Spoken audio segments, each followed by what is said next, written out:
Yeah. So we're live, bro. What's up? What's up, homie? How you been? Good, good, good. Ladies and gentlemen, we got John Burroughs with your boy, Mike Stearns, Mission Control Podcast. Brought to you by the team at Roofer and Ascent Digital Agency. The crowd goes wild. Gang, gang. Appreciate the team at Roofer for help making this happen. They've been with us for a long time, man, and I'll tell you, they're a great company. So if you need instant roof quotes, roof measurements, clean and pristine proposals, they'll give your prospects no choice but to buy from you, or just talk to great people. Hammer that link down in the description. You'll be happy you did. Brosi, what's up, man? What's new with you? Dude, not a whole lot, man. Just 1 year out from our acquisition and already getting ready to sunset and do some fun stuff, man. So yeah. Sounds like you're doing better than Delta. I checked out today. They had a plane they had to evacuate via slide because there was like some sort of smoke and haze coming from it. Landed a plane upside down last week. Kudos to however that happened. Godspeed, because it seems like that could have went a lot worse. Sounds like it. Yeah. No wrecked planes yet, so we're good so far. Fantastic. So talk to me about the acquisition. What's that been like? It's been interesting. So you don't really know what you don't know until you're in the middle of it, right? So Mhm. no, it's been good. Just transition and change management thing. So after acquisition, I took over as the COO of Florida for Okay. Vertex, and then just kind of helped with inefficiencies and some other mergers. We merged a couple of companies together and helped everybody get prepared for Service Titan. And now it's time to start looking at a new career path and sunset that year and a half later, and yeah, have some more fun. I mean, so what's John gonna do? What's on the horizon for you, sir? Man, there's People are all kind dying to of. know. Give them what they want. I think the main thing that we're headed towards is more like leadership training. Uh, So, we've been building some things in the background last few months here. Got a bunch of cool slide decks, but really, I mean, the one thing that's missing in most businesses that it's not a sexy conversation because nobody really thinks that they need it, but it's really culture and leadership training. It's mm. really the secret to what got us to where that we were, and I'm ready to open up that playbook and teach everybody. I love that. Yeah, roofers, they don't get excited if it don't fit into a spreadsheet and you're not showing them how much money they made off of how many dollars they spent. But some of these things you can't fit into a spreadsheet. Sometimes the impact is further down the road. Substantial things have to change and those things take time. Rome wasn't built in a day, folks. Be Not at all. patient. So what inspired that though? Obviously you saw the impact that it had on MHI, right? Was it that alone? Was it that coupled with what you see out in dealing with other roofing contractors and maybe a lack of effective leadership or culture or focus on it? So I mean, there's a lot of factors. Over the last 10 to 15 years, I've been helping to build and scale other companies, and also in process of all this too is through the Ugly Roof channel, right? So like we work with about 100 contractors. And so, yeah, just seeing that there's a real big lack there. I mean, the sales side is always sexy, and everybody wants to talk about that. Corey's doing a good job at now talking about the production side, right? But not a whole lot of people are really talking about what is leadership and culture, and how do you empower your team. So that was really the secret to all the success, and that's what we're ready to let I mean, sales is fun, production is fun, accounting is fun. You can learn all those things, but Accounting's not fun, sir. it I is to object some. vehemently. It is to some, but it's more the subjective matter that people don't know how to measure, and that's what we try to help do. So, So how do you measure effective leadership? well, one thing is we have a scale called AEP, right? Attitude, effort, performance, and just knowing how to actually put a score to subjective matter. So that's one of the main things over the last 15 years is, you know, quarterly or biannually, you go in and the whole team rates the whole team, right? So everybody gets to rate everybody from every department, Mm, even all the way from top of the leadership all the way down to the field reps. So attitude score is basically, that's the most important score. But it weighs, a third of the score. So, but you get ranked on how's your attitude with the team? Are they always positive? Are they always looking to be helpful? Are they always telling the truth? Are they a kind person? Then you get into effort. Like if somebody has a good attitude and they're putting in the effort. So these are the effort things that you can measure. Are they putting in all the stuff into Job Nimbus correctly or into Roofer correctly, right? So are they staying up to date with what they're doing? And are they knocking X amount of doors? Are they following the process? Are they practicing? So those are the two first cited weighted scores. And then it's performance.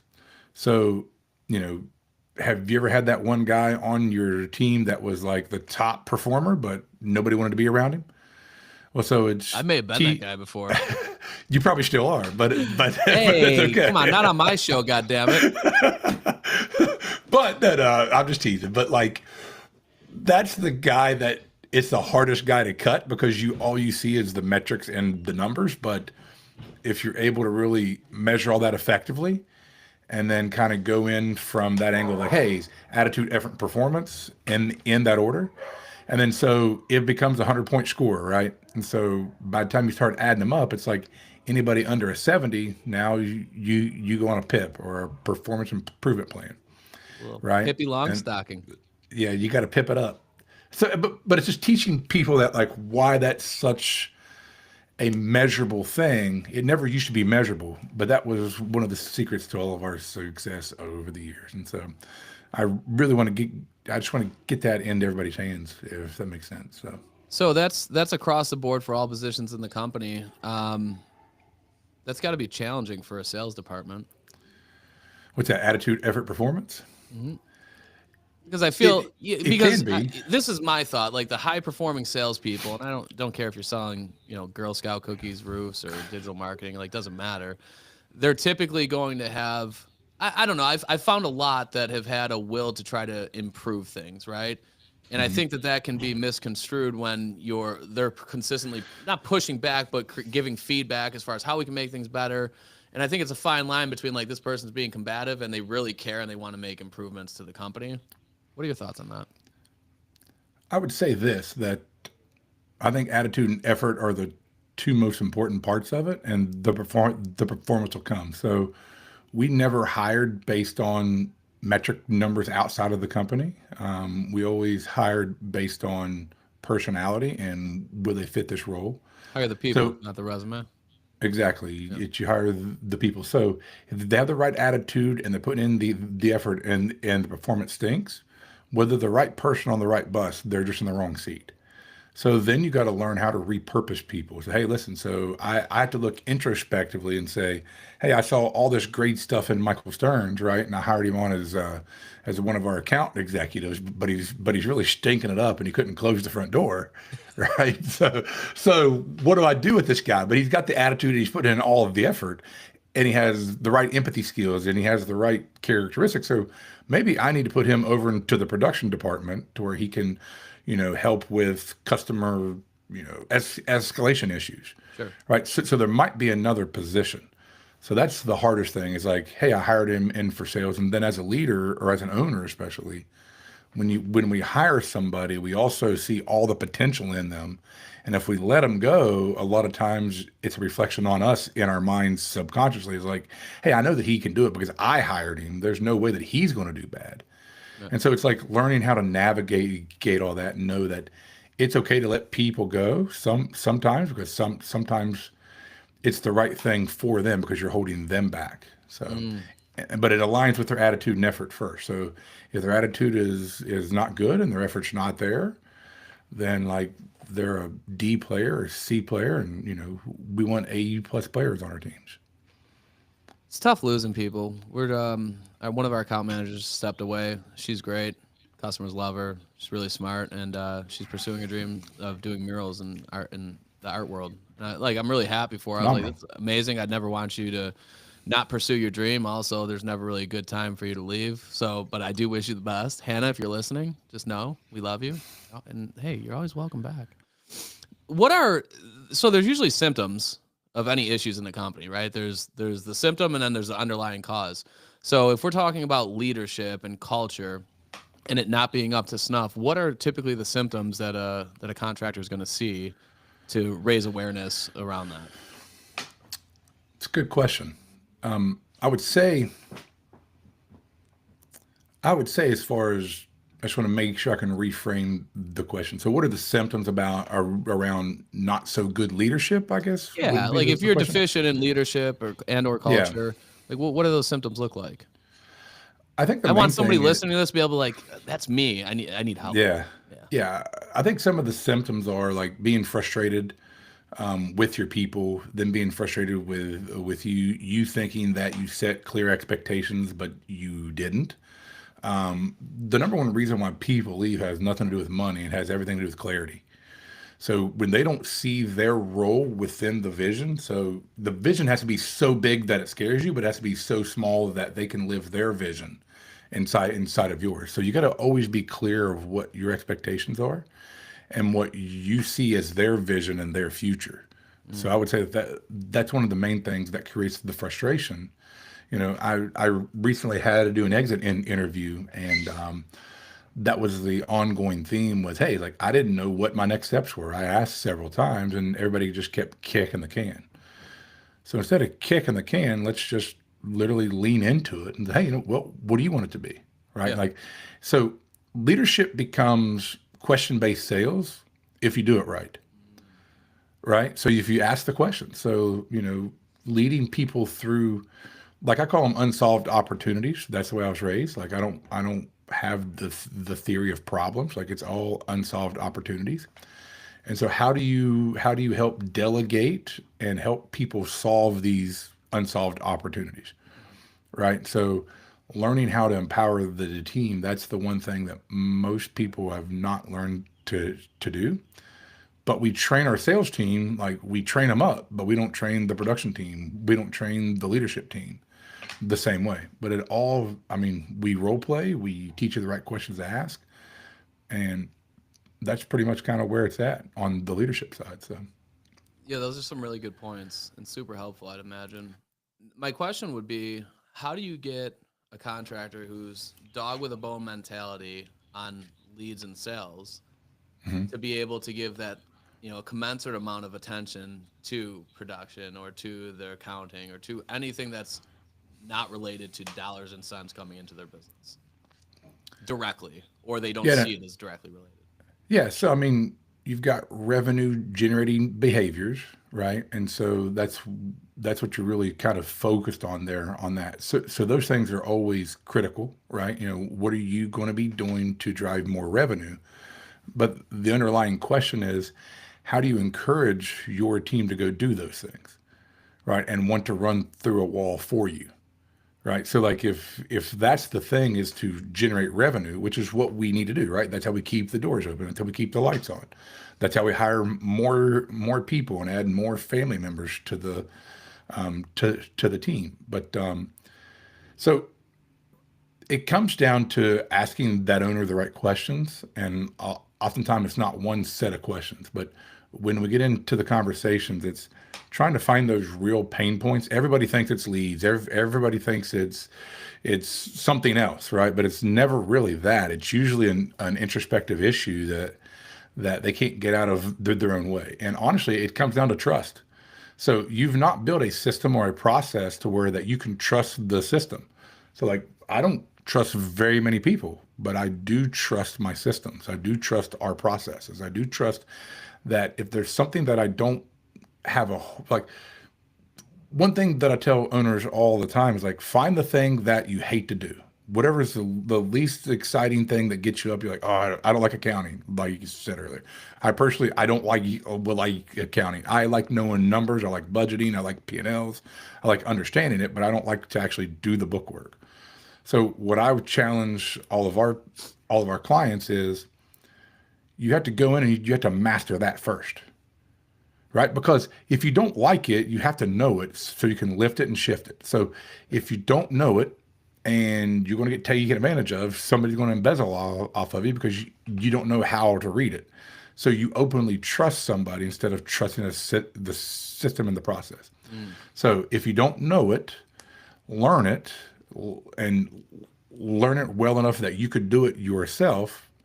And then now that you have a process that you know how to go in there and inspect what you expect. I'm sure everybody's heard that term. So I love this conversation. Thank you. I love it, dude. It's good stuff, dude. Look. I hug these just for the in between the Ferge conversation today, but we're going to call it in between the Sterns. In between the Sterns. I like it. I like it. How do you get people to run through a wall for you, though? That's the artwork. So that's when you go from being a boss to an actual leader.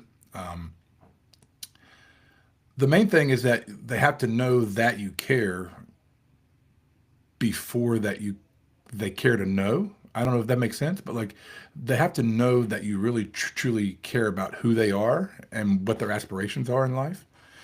Little things. There's a book that if anybody wants to like have a real quick nice read, it's called The 1 Minute Manager. It's literally about like how are you present in that moment. So to get them to really follow you, you have to be present. So when somebody walks into your office, you have to shut that laptop case immediately and listen to what they have to say. And you're listening to understand and not listening to respond. So like if everything that you do is true, kind, and helpful, and that's what I've always tried to like live as my aura, is like before I speak, is it true? Is it kind? Is it helpful? So when I have all three of those and then I speak, it's effective communication that way. Is now I'm giving them stuff that they can actually use, right? And it's helpful and it's kind and then that feeds to the next person and the next person and the next person. And so that's the expectation is like when we speak to each other, it's in a true, kind, and helpful way. And it all starts with whoever's at the top, right? And I'm not a hierarchy like I've got more of an Elon approach. If the field rep needs to come and talk, directly to me, then I'm all in. Let's do it, right? But at the same time, it's like you have to start at the top, and you have to really live that out. So you have to care first, and genuinely care. You got to take the Ted Lasso approach, right? That's what I say, right? Is you got to have curiosity. Like you literally got to want to learn about your employees and your people. And when you find out who they really are, like you know what makes them tick, like that means something to them. So that's the main thing. Are there like exercises that you should do with your employees to get to the point where, you're invested in them and they know it? I would say yes.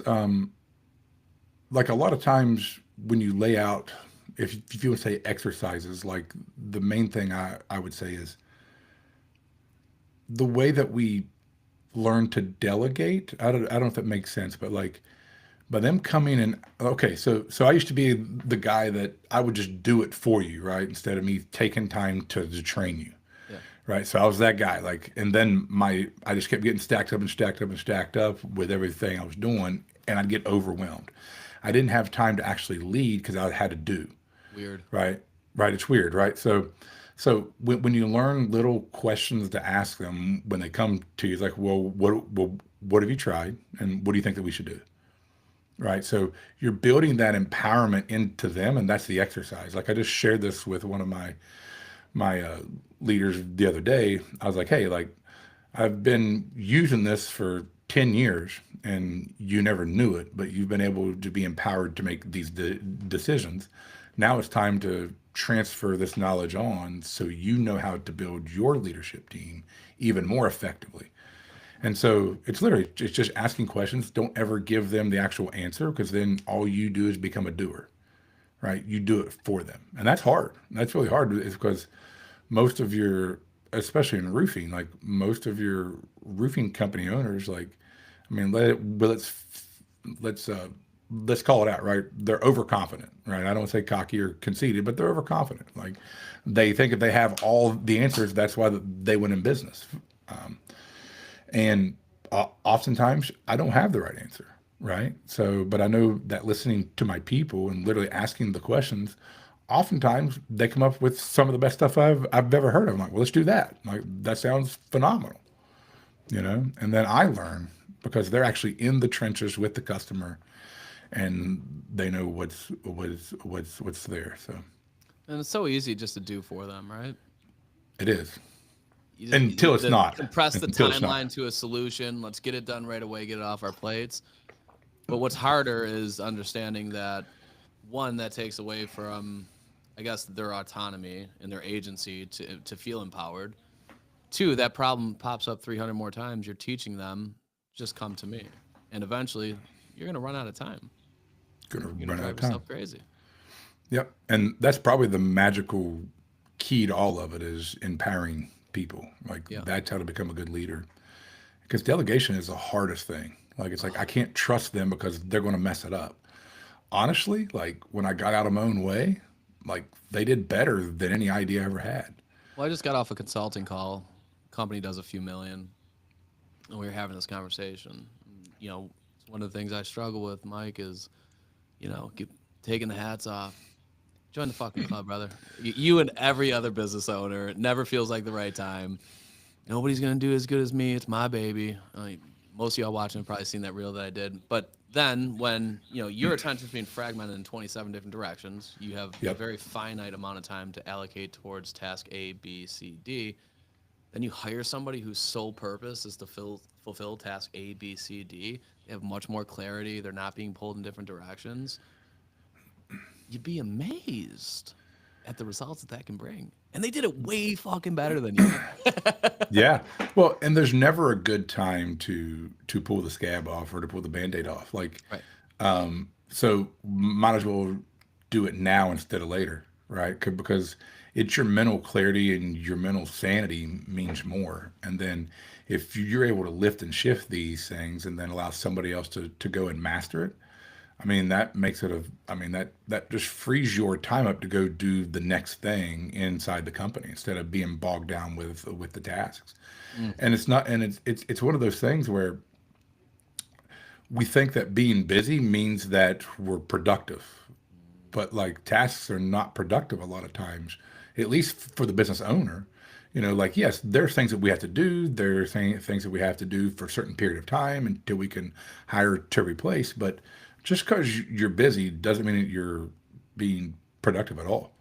And don't you dare confuse activity with productivity, folks. So I was reading Unreasonable Hospitality, and It's have a you good read book. that? Yeah, it's a good book. Yeah. So Really good when book. he was talking about it in the restaurant, he leaned in to talk to a customer, put a hand on the table, and one of the other employees, like, we don't do that. Well, why don't we do that? I'm leaning in, I'm engaging, I'm making them feel comfortable. We just don't do it. Didn't have a good reason, right? So kind of along the same vein, where he says anything where the answer is just always done it this way, it's worth taking a look at because there's probably a better way. It's not. It's 100%. not a great answer, right? We've just always Yeah, done it this way. Well, shit changes.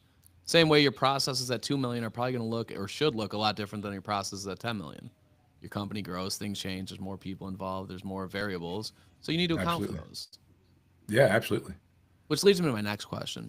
This is One great. being no impact, 10 being the most impactful. How much would you grade the importance of an effective CRM into creating that type of culture and effective leadership that you want to bring to a company? One is none and 10 is all. So my journey in life is to make as much impact as what I can now at this point in my life, right? So this is a really fun question.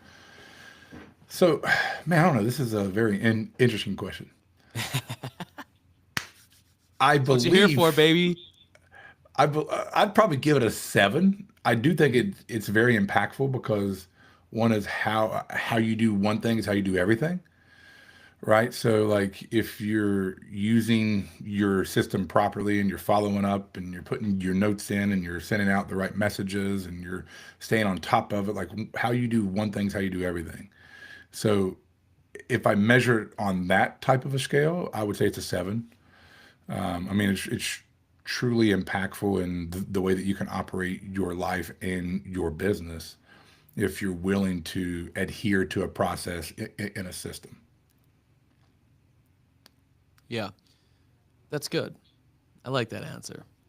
So for me, culture is the embodiment of culture is how people feel at their job, how they feel about it, how they feel while they're doing it, and how they feel outside of it. And there's a lot of things that roll up into workplace culture, right? But I see so many companies that they have a CRM, they're using it for 15% of what it could be used for.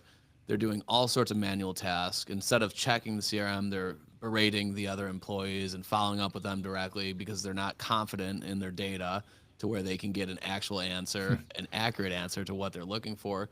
And That's that fair. shit is so soul crushing, not only on the leader, but on the employees as well.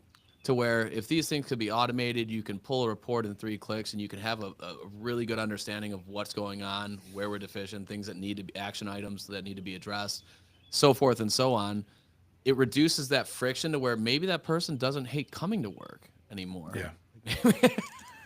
Well, I mean, like, so one thing that I'll add in there too is my mission for the last 10 to 15 years has been no data entry. So that's kind of a near spot in my heart is like, how do you create a culture around no data entry, right? So, and what I mean by that is less task work, less actual like punching the keys, and more face time with the customer. Yeah. Because the more time you have with the customer, the better. And like my customer now actually is not the end customer, right? So my customer is my leadership team. So how can I be more effective in the systems to not have to be, stroking all these keys all day long, to where I can be in front of my customer, which is a leadership team. And then as you build out, upper management, middle management, lower management, like however you build it out, like that becomes the customer. Yeah. So, and if I'm taking care of my people or our people, they're taking care of our customer. Right. So how you take care of your people is how they're going to take care of the customer. And I do think that a system does play into that because the more easy it is to use that system, it's the easier it is that they can do their job, the happier it is that they're going to be. Which leads you to your next segment on roofer. So go ahead and good. Let's plug it again, Sturge. Here, I'll take a drink while you plug it. Shout out the team at Roofer. Chrissy, Nikki, Pete, Kate, Love y'all you my guys. folks. Well, so what are the main contributing factors to having that type of culture where people want to run through walls for you? They're going above and beyond, and they're doing it with a smile on their face. What is the main contributing factors? It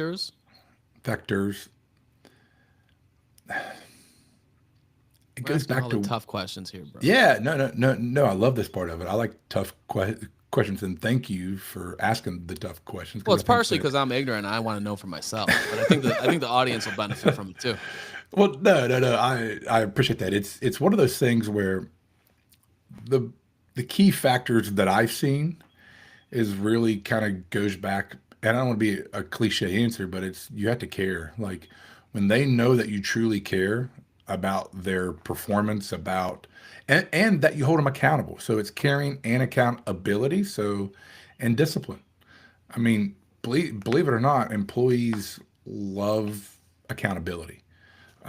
People think against it, like, oh, how do I hold this guy accountable? But the people who really put in the most effort like the fact that they have a metric that they can measure themselves against. Not that I'm measuring them against it, but that they can measure themselves against. Like, hey, like here's how a good sales rep performs is at 100 grand a week or whatever the number is, right? So it's like, oh, I'm 120, so I'm doing well, right? So setting clear expectations on metrics and KPIs, I believe is one of the nicest and kindest things that you can do with your team. People think it's going to be hard because they don't want to measure, and you start putting light on things that people don't want you to see. Well, those people don't need to be on your team. The ones who need to be on your team are the people who enjoy having true transparency and clarity on how they're performing. I'm just taking notes, bro. The That ass. It's the Listen. clinic today, huh? It's a fucking clinic, bro. That's why I wanted you here. That's why you had to be here. One of these times, we're gonna get you to Buffalo, and I'm gonna feed you a nice piece of steak. I was going to call you to ask you if like I need to sit between those ferns as well. So here soon. These here ferns could you could impart yourself right between these. I'll take the passenger seat. It's fine, dude. I'd love to have you here, Buffalo's a I'm s- beautiful city, by the way, and we have amazing food. Our football team sucks. Go Well, let's plan on Bills. June. Let's plan on June when it's warmer. So All right. Well, I mean, I'm gonna hold you to that. You better be here in my June. my thin blood in Florida here is like, man, like we just went to San Antonio for IRE, and it was a great time. But I left home; it was 80 and sunny, and I looked at the weather app, and it was like 72. I'm like, oh, this is perfect. I didn't pack like this. Like I didn't even pack this. Like Yeah. this is a long sleeve. Like I packed not like I had all polos. So it was like 27, high of 27, and like 80-mile-an-hour winds. It was stupid. So like I learned a lesson that I need to get back to my Boy Scout roots and prepare better. So, but I it was mean, very I'd cool. rather I'd rather have it and not need it than need it and not have it. You know. It's fair. It's a That's very why I fair. always overpack. Yeah, And then yeah, I'm like, God damn it, you did it again. You got 17 things you didn't wear. And you had to wait for your check bag. For what? yeah. Yeah. For what? Yeah, yeah. I mean, there's That's worse fair. problems to have. Take, for instance, Delta.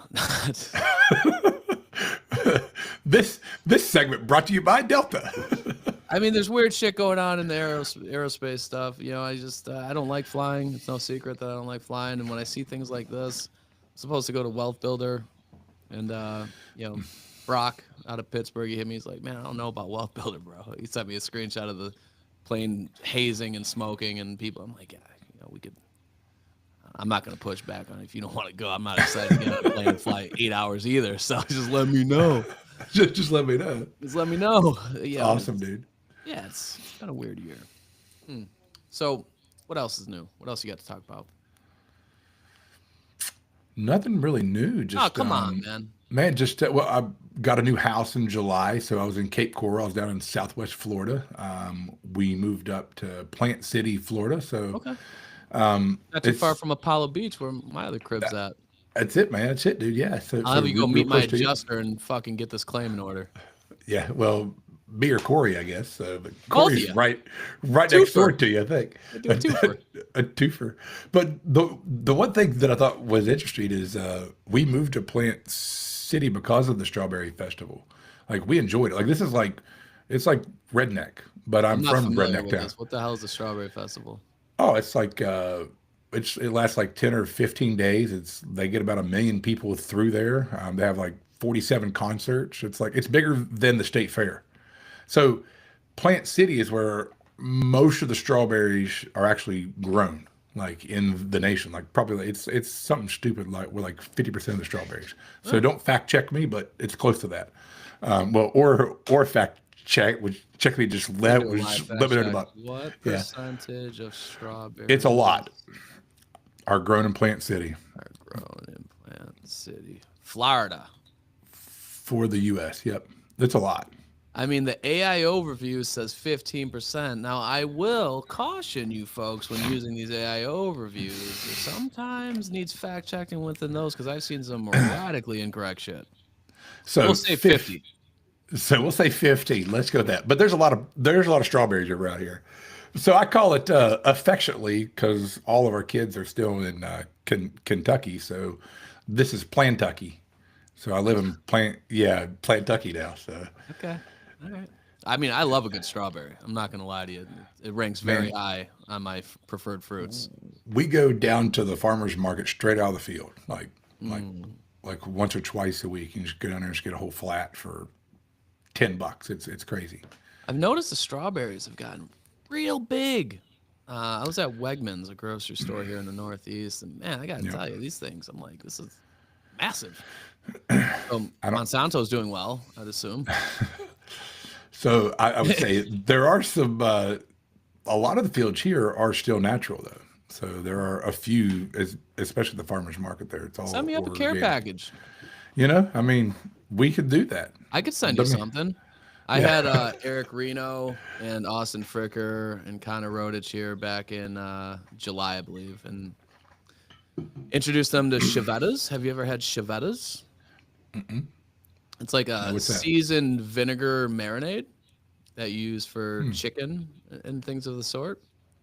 I mean, Sounds if you're into interesting. vinegary stuff, I mean, it is fucking sensational. And I would be willing to barter You get me some of those nice farm to table strawberries. I send you down a little Chevettas. Bang bang. We both got smiles on our face. We could even do a podcast where we do a taste test together. And you open I'll it up rate you together. strawberries. Now here's the thing. There's some variables I can't control, like how long you marinate, how you cook it. If you overcook the chicken or you undercook it, you get salmonella. You can't put that on me or Chevettas. All right, that's a you thing. You got to be accountable. I am accountable on that one. Yeah. Okay. Fair. That's fair. I'll wash the strawberries down, give it a good bite, and then we can see what's what. Sounds like fun. Sounds interesting. Let's talk. You got some questions for me? You could hot seat me. What's up, bro? Well, here, I mean, I could pull out the Chat GPT Oh shit. 25 random questions. AI is gonna take my job. I mean, like, how do you feel about the new Buffalo Stadium? How about that? I recently went to Detroit for a game, and I loved the dome. I love the presentation that they had there. I know that has not much to do with the stadium as it does like the management and the people within it. But it was really nice having a dome.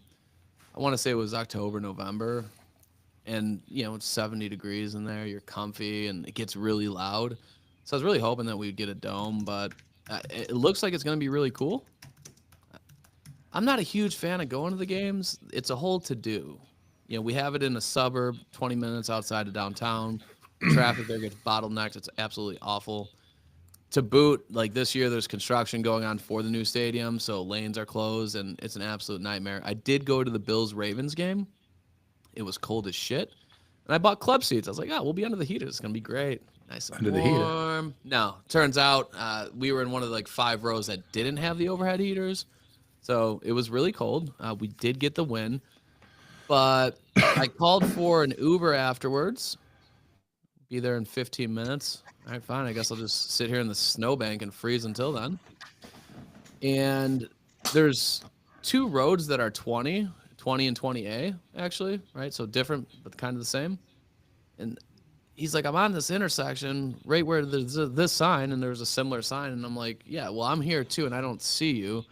So after 30 minutes of going back and forth with scattered communication, found out that he wasn't, in fact, he was 3 miles down the road. I'm like, bro, it'll take 45 minutes to walk to you. I ain't doing that. Yeah. I might die before then. It was like 14 degrees outside. So I had to hire a cabbie. He was a nice kid, actually. He's like, $120. I was like, are you out of your fucking mind? And then he like turned around. I was like, I'll give you 100. He's like, all right, get in. That's awesome. That's For awesome, context, man. I live, 17 minutes from the stadium, so I just wasn't thrilled about it. But it got me out of the cold and made him some money. So everybody won. Everybody wins. So shameless plug here. So we did start our podcast. It's on leadership. And so it's called the Failure Formula. So we've got our first 5 or 8 things getting ready to launch here soon. But you brought up like questions. So we have a rapid fire section that we're doing on our podcast. So I'm going to bring it to your podcast. How's that sound? You ready? Yeah. All right. So you can only pick one: respect or liked. Respected. Respected or liked. Which one are you choosing? Respected. All right. What's a dumb rule in business that just needs to go? Doing things because they've always done it this way. I love that. Yeah, we talked about that earlier. You're given one do-over on a past decision. What is it? Probably wouldn't have taken drugs. That's probably a good one. Yeah. That's a real good one there. It gave me a real scenic route and detour to where I came. So Lead from the front or the back? Which one is better? the answer is usually in the middle, ain't it? I don't know. You only choose front or back. Lead from the front or the back. So I feel like that's an unfair question. If I gun to my head, I have to choose one. I'm saying the back. The back? Okay. Let people. Yeah, there's so much more context that needs to be talked about there. But from the back. Okay. All right. If you had to fire yourself from your own company, why would you do it? Because I suck. What do you mean? What's one popular business trend that's totally overrated? Use AI for everything. Yes, correct. If your If your biggest competitor offered you their CEO role, would you take it? Fuck no. And why not? Because I don't want to be Tim Brown. That's Shout out, awesome. Tim. You know I love you, baby. Yeah, that's awesome. You get $1 million to invest in any business outside of your industry. Where's it going? 1 million US dollars. Not pounds, dollars. 1 million US dollars. Any O- Outside of your industry, where's it going? Three, machine learning. 2, 1. Okay. If you had to double your revenue tomorrow, what's your first move? Hire salespeople. Shark Tank moment. Pitch me your business in 10 words or less. 10 words. 10 words or less. Depend on the sun. Depend on the sin. I like it. What's one belief you held way too long before realizing it was wrong? I love this question. I should expect myself out of others. That's really good. Like we could dive into that pretty deep. I'd be happy to.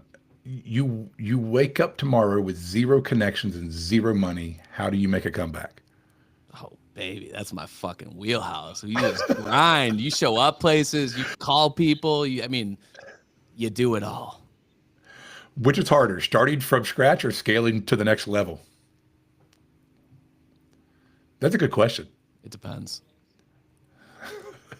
If you could have dinner with your 18-year-old self, what is the first thing you'd tell them?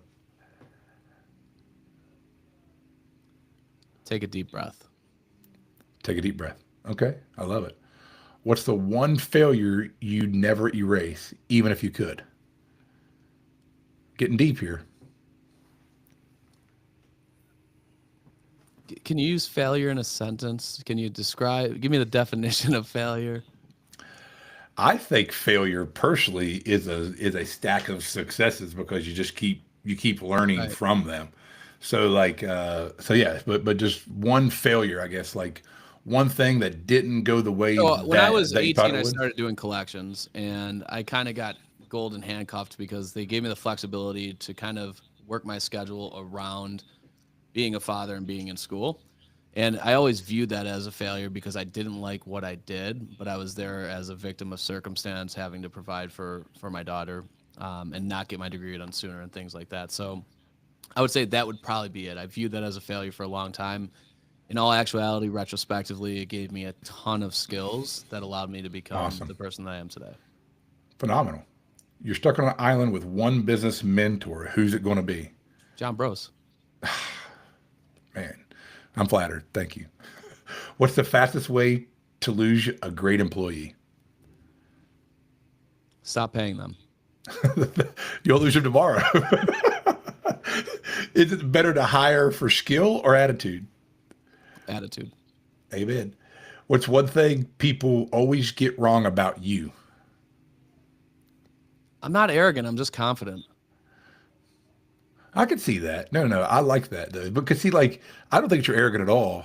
I do think that I speak sarcasm, so like I understand a lot of what you're saying, so it's fun. I It's think for those listening who've been deemed arrogant, for me the difference is somebody who's confident. If they know that they're right, they will let you know that they know that they're right, and they'll tell you why. But for people that are arrogant, even on things that they don't know they're right on, it could be subjective, it could be opinion based. They will approach the conversation with the same level of tenacity and righteousness. Where I'm like, I don't fucking know, right? I'm quick to profess that I don't know something. so. What's the difference between arrogance and confidence? I train this all the time. This is one of my favorite questions. For me, the folks that are arrogant will answer questions on subject matters that they have no idea about or have a small idea about. They'll borrow confidence from other domains where it's justified because they actually know, and they'll borrow that into the domain of something they don't know about, but they'll speak the same way, the same level of confidence as if they did know. That's a cool answer. We always say that confidence is knowing that you can overcome weaknesses, Arrogance is thinking that you don't have any weaknesses. There you go. I like that too. Yep. Yep. Okay. Yeah. One word to describe your personal mission. Go. Impact. Impact. I love it. If you had to build a new company from scratch today, what would it be? Digital marketing agency. What's the one thing people will say about you in 100 years? He was an asshole. Oh, imagine it's your retirement party. What's the bet, so I'm sorry, what's the toast being made about you? I don't plan on retiring, so I don't think there'll be a retirement party. There's going to be a retirement party one day. So Okay, so we're assuming there's going to be a retirement party. What's the one toast? Yeah. I would hope that it would be that the people that were involved in the retirement party, through my action, saw that I always try to do the right thing. I love it, dude. That's good. One sentence. Leave us your legacy. What is it? I'm of the mindset that when people die, people gather. Some people show up, some people don't. And then sooner rather than later, you become a distant memory. So I think it's, the whole legacy thing is challenging. Challenging. Fair. That's it. That's all I got. This all I segment brought to you by Chat GPT. I mean, those were good questions. What was your prompting for that? So I prompted it for our it's just our hot seat question list. I can send you the prompt for it, but we developed our own little prompt, and I kept asking it and going over, and I finally found and then it'll randomize it. So it's pretty cool. So I was sitting there with my sister. She owns a home healthcare business, and we were talking about her business growing, and she she was real bitter with me. Melissa, I love you. Okay. I was like, have you used ChatGPT? She said, what's that? And I explained it to her, and I showed it to her. She's like, why the fuck have you been holding this from me for so long? I'm like, you have to understand something, all right? I'm like, I don't know what you don't know. Half the times, I don't even know what I know. I'm like, because I'm so caught up in the mix of all the bullets flying, yeah, you just forget things. She's like, you could help me with my business, and you've been holding on to this nugget. What other kind of nuggets you got? I said, I don't know. Let's sit on the couch here and keep talking. Maybe something will pop up. But prompting's super important to the impact that ChatGPT or Gemini or any of these LLMs can have. Yeah. You could, the same way you could run Google Ads and get a shitty result, like Google Ads suck, you could do the same thing with AI. But if you sit there and, like you said, work through it, refine it, ask it different ways. If you were me and you own this and you did this, what would you do here? What are the first 10 steps? It can be very, very helpful. So our prompt was 5 questions around leadership and decisions, 5 around business and strategy, 5 around personal growth and mindset, 5 around people and the relationships, 5 around vision and legacy, and then make them fun, direct, and Pepsi or Coke. It's more of choose one or the other. So if you notice, most of them feel this you got to choose one side or the other. And so I think it makes it more fun, but because it's more of a lightning round, you get to have some fun and ask a few questions and just randomize it a little bit. So yeah, I enjoyed that. Well, good. I've asked a lot of people ask me questions. That was my favorite sequence of questions that I've been asked on my show, and for that, I'm grateful. Well, thank you for that, and thank you for answering all those questions. This segment brought to you by Roofer. Listen, shout out again to the team at Roofer. We appreciate you help making this happen. Big shout out to my guy John Bros for coming into the studio today. Not in the studio, but he'll be here in June, and we'll shoot another episode. And you heard it here Let's first. Make it happen. If he's not here in June, he's dead to me. So, and I said after June. I said June or after. No, you said June, and I could have Christian run it back. We could clip it. Don't be backpedaling now. You said June. It was June. He's confirmed. Fair. And thank you to you for joining. And if you found any of this was helpful to you and you think it might be helpful to someone else, share it with them. Come on. That's all I ask you to do. Go leave us a review, share it, whatever. It's all good. Until next time, and we gone. Thank you so much. That was fun. That was good. See, this is why we got to do this. I really enjoyed this. Yeah, I can't fucking hear you right now, but could you move your